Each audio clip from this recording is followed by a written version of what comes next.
Good morning, fellow punchers. The clock on the wall is 11 minutes past 8 on Wednesday morning.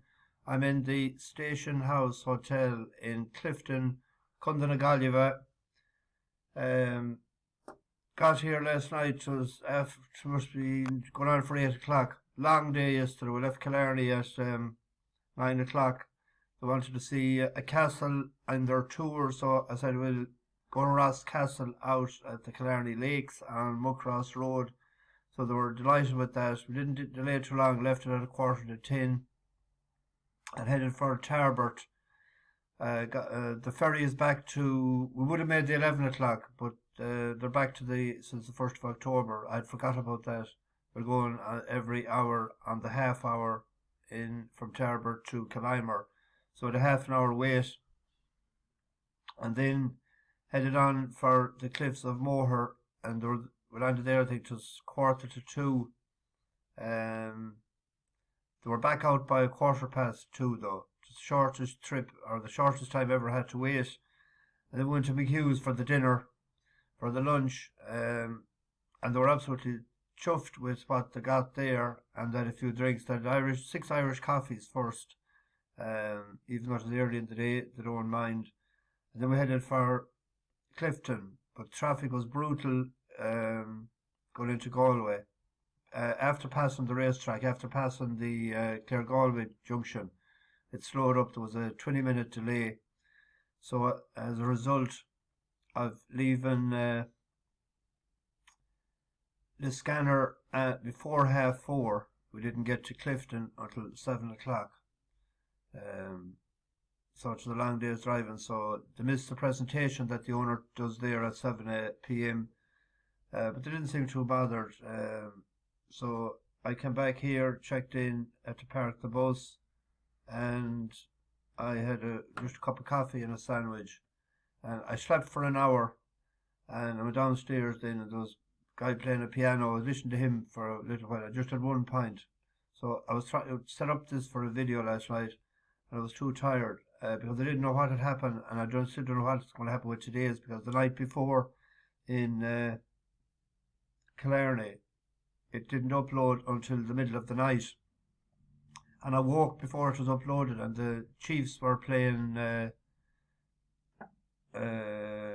Saints, wasn't it? So I watched. I couldn't sleep, and I watched on the phone. I watched the Chiefs win. They're 5-0 now. Worthy had a great touchdown for 50 yards, one of the longest in years from Mahomes. So they're going well, even though they have a lot of injuries. They're finding a way to win. They know how to win. It's very important.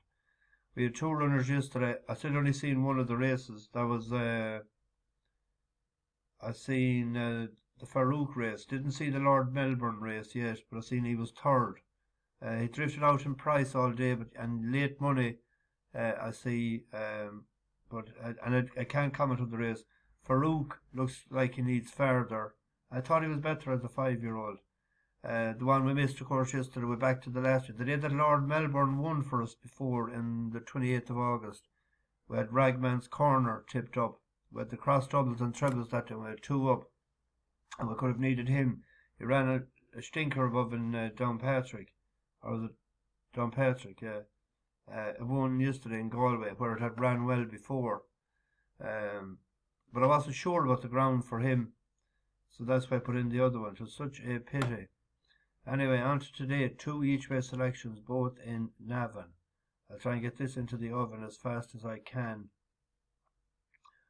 We're looking at Liz McBride is the favourite, but if we look at the race that he won, there was a horse in it who's likely raced, a 3-year-old filly for Charles Weld, Rosato. This came 5th. It was in the Curragh. Now it's a very much improved run at 66-1. Depends on the situation of the handbrake today, I suppose. But carrying 8 stone 7, both of them that day. Niall McCullough. But young O'Sullivan takes off 7 today. He's a good little lad. So This McBride will be carrying 9 stone 2. And we'll be carrying 8 stone 11. So there's a £5 swing in the weights. Let's see why I think this should be in the reckoning. It's it here in the green. Followed by Geoghegan Pressing, Saturn 7, Liz McBride. Coming up to the halfway stage, and it is never shout never, and Shawarmek will go on by 3 parts of a length to Mandru Peho. They're attended by Von Krolok, and then comes on the far side is Zaragoza. With further over is Gustavus West and his Sunday Sovereign, well clear of 5 Cromwell Place. Over on the far side as these two come over now to the main group, and it's Mandru Peho who strikes the front. From Von Krolok, Zaragoza, Saturn 7 from a long way back, followed by Liz McBride. Geoghegan Pressing is trying to find a passage through. Mandru Peho is picked off by Saturn 7, then Liz McBride, Geoghegan Pressing, Zaragoza the organizer, and then Sunday Sovereign. They're deep in the closing stages. Liz McBride, Saturn 7, Geoghegan Pressing the 1-3. Couldn't get a run for ages there. I'd love to have seen the head on. When it did get the space, he gave it the welly and away she went. She's lightly raced. Same sort of thing applies to one in the... That's an 8-1 shot. It was 12s last night.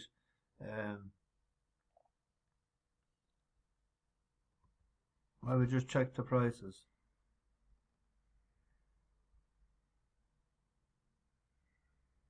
9-1 in a lot of places because there's 10s on the machine. So 9-1.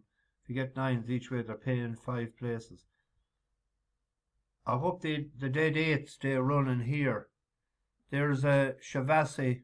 We backed it in Sligo. Came third for us. Left it out the last day and it hosed up in Punchestown.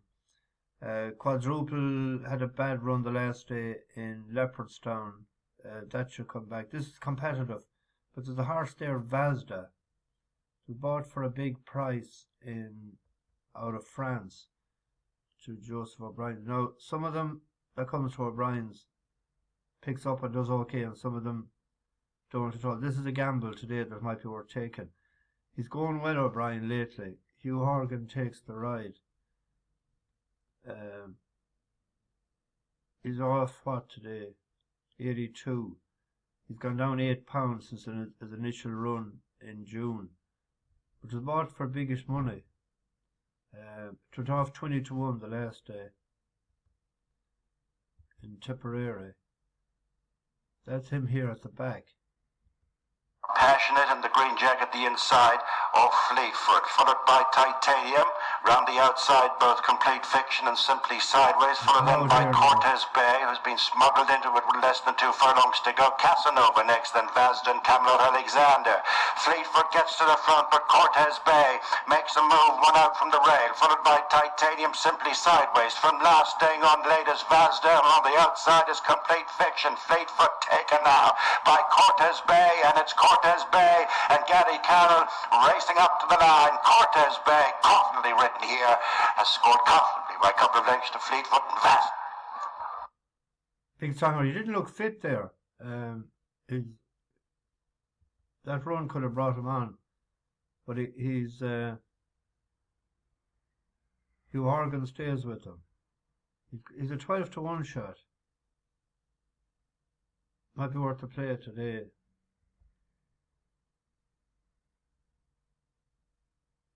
$14-1, $12-1. But I might at least get a place. There's a few horses of ours that's running over the jumps in England. They're beginning to come out, but I'd expect them to need the run. So we'll just go with the flat until maybe next week, as we see. So we're heading into Kylemore Abbey this morning. They're not going until 10 o'clock, so it'll give me a chance to get a late breakfast. And we're heading into Galway City then for a few hours. So I think they'll like that. They like socialising. It's a pity we're not staying in Galway City for them, because they could be late back tonight. Sam sent me on the video that he done for the trip to Paris the weekend. So I might put that up tonight, and in the description I might add tomorrow's horses. Bash the bookies, over and out.